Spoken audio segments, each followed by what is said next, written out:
Hey everybody, this is a video for the latest machine that I am going to be putting up on Craigslist. And if you've seen the videos and the ads I've posted before, you'll see a variety of different sewing machines, different brands, different models. I've restored over 36, 37 different models, quite a few brands. And whenever I pick a machine, I don't just pick any old vintage machine because there are a lot of different machines out there. You can find them all over on Craigslist and on eBay and places like that. But over the years, I've come to find certain machines that I find that are favorites with different types of sewing projects and different kinds of sewers. Some of you have certain sewing needs that vary quite a bit, and so I try to keep a variety. But whenever I pick any machine, I pick it for a number of reasons. There's something about that machine that is either unique or it's just a really good characteristic that people who sew like. And this particular machine that you have is a Singer 66-18. And believe it or not, if you look at the machine, you might think, gosh, that's kind of an old-fashioned look. But actually, this was the most modern version of a machine that went way back. This machine was made in 1950, and it was made for the Singer Centennial anniversary, and you can see the Centennial badge here.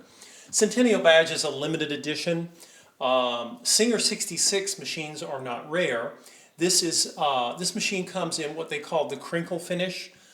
Fans of it today call it the Godzilla machine, or the Godzilla finish. And Crinkle finish was developed in the 40s. It's a tough baked-on finish. It was designed to prevent glare because some sewers thought that high-gloss machines had glare. Most people don't. Most people are not bothered by any glare. But anyway, that was Singer's rationale for it. And you can find plenty of Singer 66s out there. Many of them are in the high gloss black with the traditional decals. Some of them are in the crinkle finish. What's unusual about this machine is that it is both crinkle and Centennial. So I would say it's semi-rare, but the primary reason you would want this machine I'll talk about in a moment. This design was introduced by Singer in the year 1900. Now when you see this, it doesn't look like a machine from that era because some of the styling features, this has reverse, the early ones did not. The early ones had lots of beautiful and intricate decal work and lots of high gloss lacquer. The old red eyes, these were all treadle machines. But underneath, the fact that this is a different color and a slightly different trim, but underneath it's the same machine that they came out with in 1900 and they built it for over 60 years. So there was something amazingly durable about a design that Singer could literally sell and market for a half century. So yeah, it had a different color and different trim pieces, but basically the engineering was the same. So this is what I call the tough old iron sides of sewing machines. What would you use this machine for? You would sew anything from lightweight fabrics to medium weight, which I'm going to start with in a second here. And then you can sew garment leather. You can sew heavy canvas with this. If I were going to sew a slip cover, this is a great machine for it.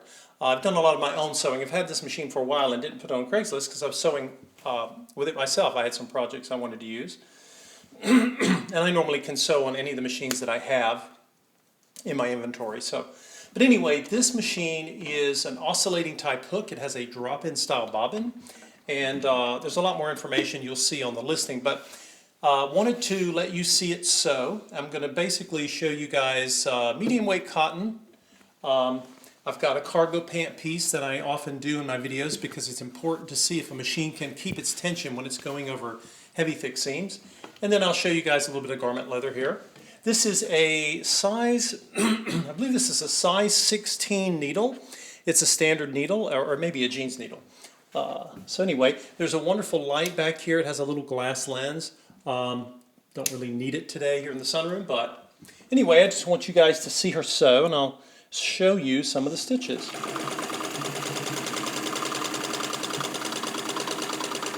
Do some back tacking here.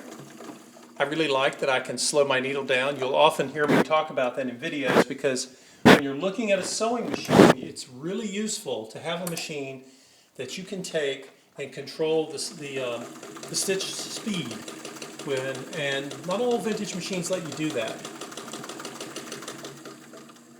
And what you're seeing right now is the longest length straight stitch here. This is a straight stitch only machine. Many of you, like myself, you only need straight stitch, but some of you need more than that, which is why I keep machines that also can do zigzag. Now I'm going to come back this way, and I want to shorten my stitch, and let's take a look at what the little short fine stitch looks like.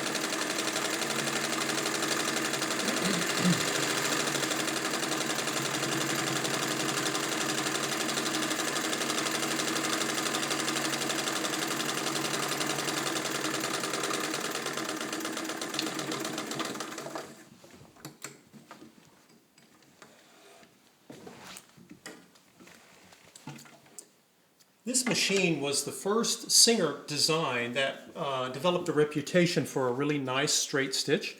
All the machines before 1900, people were just felt fortunate that they had a sewing machine, period, but the stitch quality varied in all of the brands, including Singer. But when this model was launched, they were able to prove that they could get what would become a very legendary type stitch for Singer. I'm going to pull this up close so you guys can see the stitching. Here's my long stitches. Trying to get it to focus here. And then you'll see the very fine, I call them micro stitches, right down here. But again, this was the first Singer machine back in 1900 that really developed a reputation for having a great straight stitch. And we'll fold this over. We got, again, medium weight cotton. Let me fold it over and we'll do 4 layers. Again, this machine is really powerful. It has a very reliable, tried and true Singer BT motor, as they were called.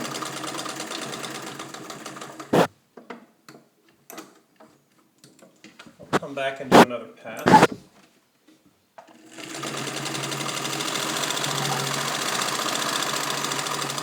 And I increase the speed there for you guys just so you can see it will go at a higher RPM.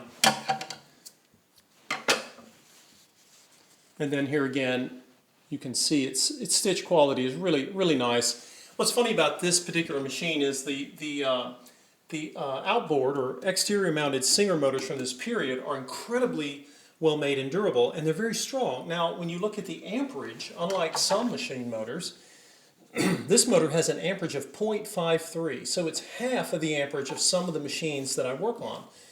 And as I've gone through, for a long time I would sew on a 66, any 66, or a 99, the machines that have this motor. I thought, how is it be able to sew so powerfully with such a low amperage motor?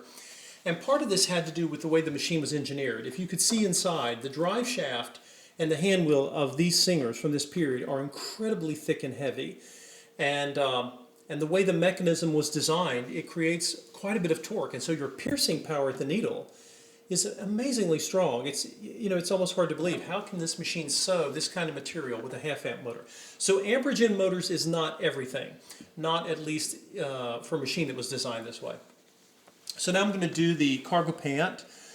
This is a great way, if you ever want to test the sewing machine, take something that has dense seams, like a cargo pant or a pair of jeans, and test to see how the machine keeps its stitches under tension properly when it goes across that seam.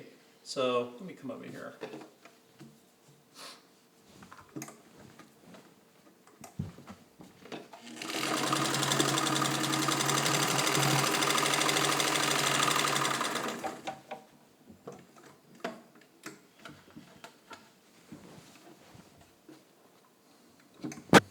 I'm going to come back, make another pass.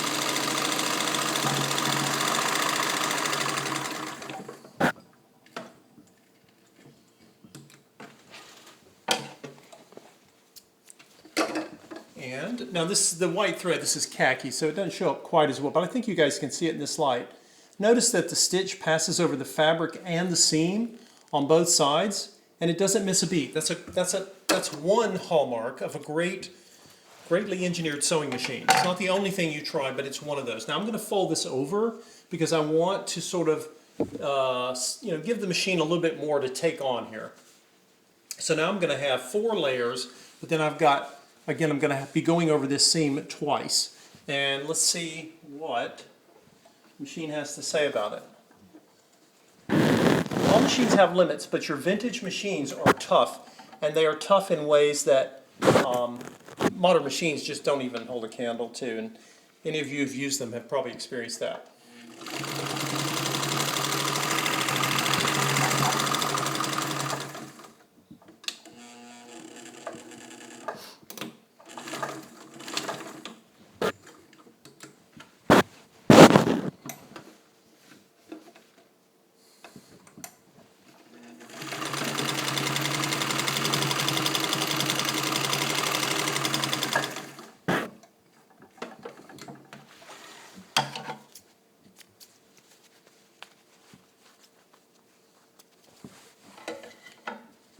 So now I'll show you both sides.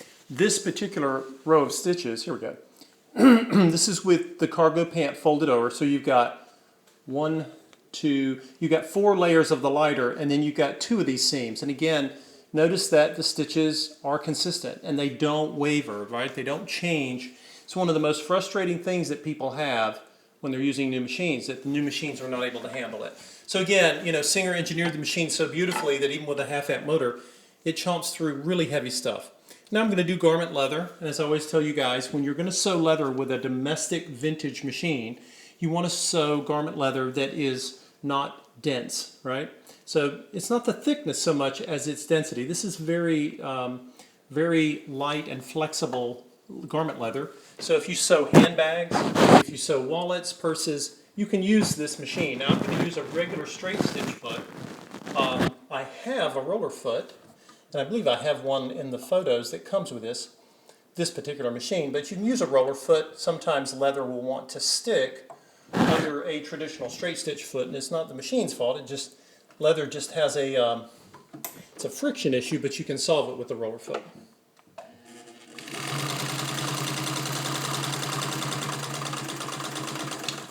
Of course, I can back tack here. And again, it goes through the garment leather fine. Now this did not require the roller foot, but sometimes you might need that. So, and if you're going to sew leather, other than what I'm doing here just to demonstrate the machine, you definitely will want to use a leather tip needle, right? You want to give the machine all the opportunity to sew well for you. And so here you can see those are really beautiful seams. And again, this is a home domestic machine. It's not an industrial. But this machine was built, it was over-engineered so well that it just did these fabrics for me with no problem. And most of your new machines won't do that. So if you have seen some of the other Singer straight stitchers I have had, such as the Singer 201s, in fact I still have a few 201s in my inventory still. One of them I think I have posted on Craigslist right now. If you are one of those sewers that needs a heavier machine, this one will price out less than the 201s because the restoration labor time is a little less on this machine than it is on a 201.